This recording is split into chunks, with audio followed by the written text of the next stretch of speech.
Hey y'all, I'm Ivy Odom, a test kitchen professional in the Southern Living Test Kitchen, and this is What's Cooking with Southern Living.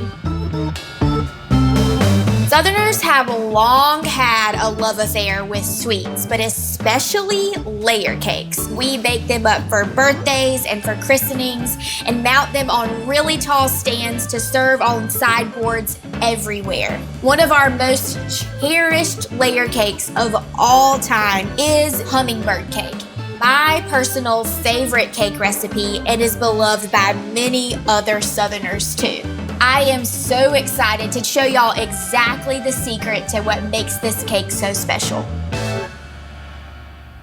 The ingredients are a little bit out of the ordinary for traditional cake ingredients. It includes pineapple, bananas, pecans, and some spices. It's really reminiscent of sort of a banana bread, even really close to a carrot cake, but it's not quite as spiced and obviously does not include carrots. The very first step is to combine all of your dry ingredients into a large bowl. So I have some all-purpose flour, granulated sugar, baking soda, cinnamon, and some salt. Whisk all of your dry ingredients together and then set that off to the side. The next step is to chop your bananas. I'm using 3 bananas, very similar to banana bread in that the best hummingbird cake comes from ripe bananas. If your bananas have round spots on them, they're extra sweet, they're extra ripe, and they make the perfect addition to any banana baked good. Some recipes call to mash the bananas, other recipes call to just chop them, but you can really do whatever you want. It's really up to personal preference. The next step is to crack my eggs. I'm using 3 large eggs for this recipe.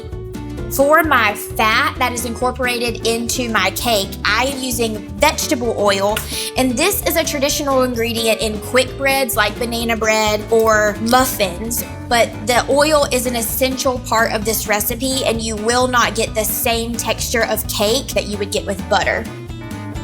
Now that my eggs are cracked into a smaller bowl, I always like to do that just to ensure that I don't get any shell or a bad egg in my batter. I am going to add them to my flour mixture along with my vegetable oil and give that a good whisk.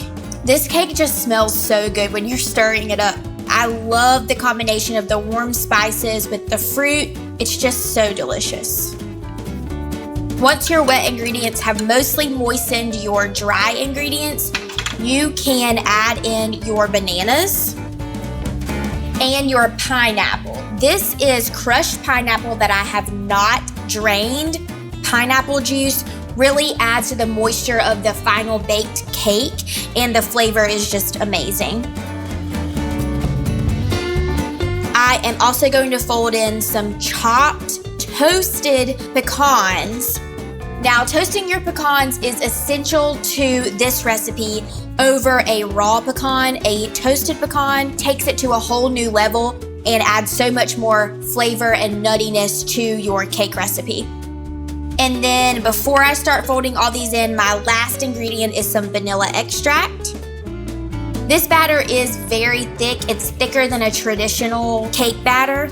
It is really hard to use a whisk in this instance, so I am going to use a rubber spatula to fold in all of the fruit and nuts, just to make sure everything is evenly incorporated. Okay, all of my ingredients are moistened and ready to go, so now I need to prepare my pans that they're gonna bake in. Classic Southern Living hummingbird cake, as we know it, is a 3-layer cake with cream cheese frosting. Original recipes for hummingbird cake weren't traditionally made in 3 layers and were unfrosted. They were actually originally made in tube pans or bundt pans. The ingredient list was very similar. It had pineapple, banana, nuts, some slight warm spices. It used vegetable oil, but Miss L.H. Wiggins, who submitted her recipe to Southern Living in 1978. We don't know if she was the first person to make it in layer cake form with cream cheese frosting, but we are sure glad she included that cream cheese frosting because the cake is good in and of itself, but when you pair it with the cream cheese frosting, it is delicious. The original recipe calls to grease and flour 9-inch cake pans. It says to grease it with shortening, so I'm using shortening to do that. I just put a little bit of flour in the bottom and I'm shaking it to cover it. And then I kind of turn it on its side and kind of knock it so that it gets on the sides of the pan as well. I love the grease and flour method for preventing cakes from sticking to your pan, but as a test kitchen professional who's been doing this for a long time, I always love a backup insurance policy. So I have some parchment paper rounds that I'm going to stick in the bottom of these pans just to ensure that these cakes come out evenly and clean, and I can transfer my batter to my prepared pans. Try to get your layers as even as possible in these pans. These are 9-inch cake pans. You can easily do this in 8-inch cake pan rounds. 9-inch ones might cook a little bit faster than 8-inch pans, but don't go out and buy new pans for this. Use whatever you have on hand.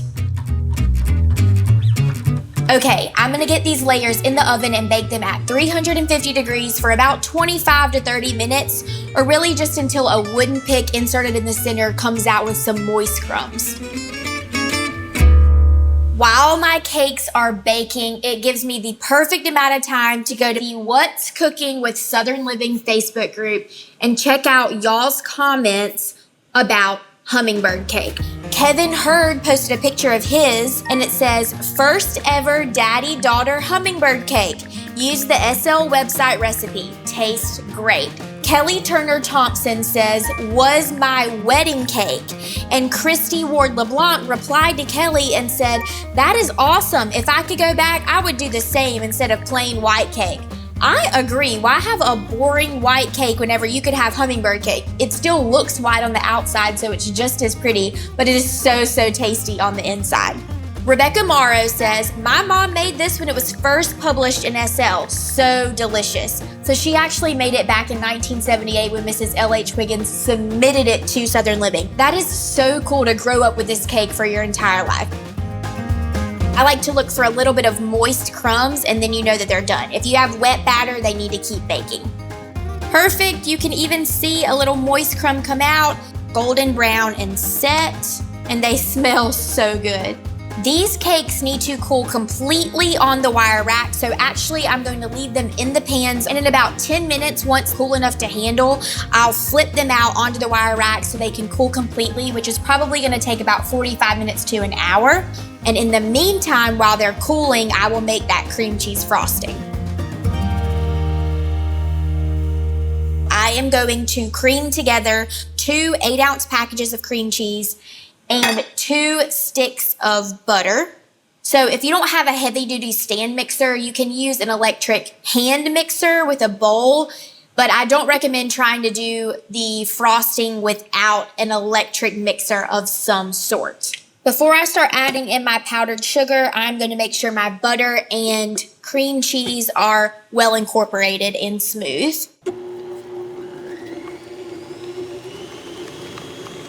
Those are pretty well mixed together, so I'm going to start adding in my powdered sugar.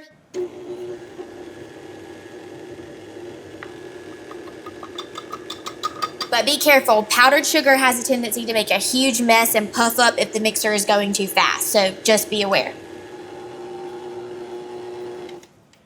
One last scrape of the bowl and the paddle attachment. The last ingredient for our cream cheese frosting is vanilla extract. This just adds a really great flavor. Once that's fully incorporated, your cream cheese frosting is ready to go. This frosting can chill out just off to the side or even in the refrigerator until it's ready to be put on the cakes. The cake pans are cool enough to handle, and I am going to invert them on the wire racks to cool completely. Once the layers are all the way cooled, we can put them on our cake stand and frost them up. One tip that I like to do every time that I am frosting a cake is to put a little small dab of frosting right in the center of the cake stand before I put my first layer on. This will help that layer stick to the cake stand and it won't wobble around while you're frosting it. I like to use a small offset spatula to evenly spread my frosting. I put about a cup of frosting on that layer and then I can add another cake layer to that.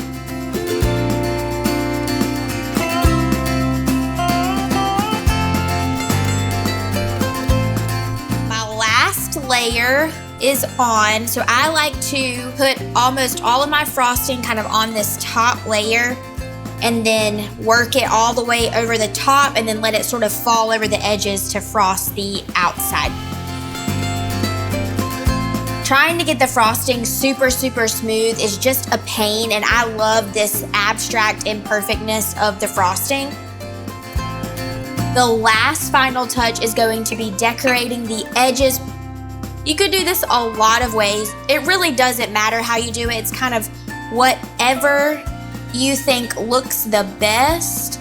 I kind of like placing my pecans not really in a straight line, but just around the edge. There we go. That is it. That's all she wrote on this hummingbird cake. I am so excited to slice into it. Moment of truth. Gorgeous. This cake is going to be so yummy. I want to get a bite with all of that cream cheese frosting and some pineapple. It is even better than I remember. It is such an important cake in our history of our magazine. It is so delicious, and it has reigned supreme for so many years. If you've never tried a hummingbird cake, you should definitely try it. I promise it is well worth the effort.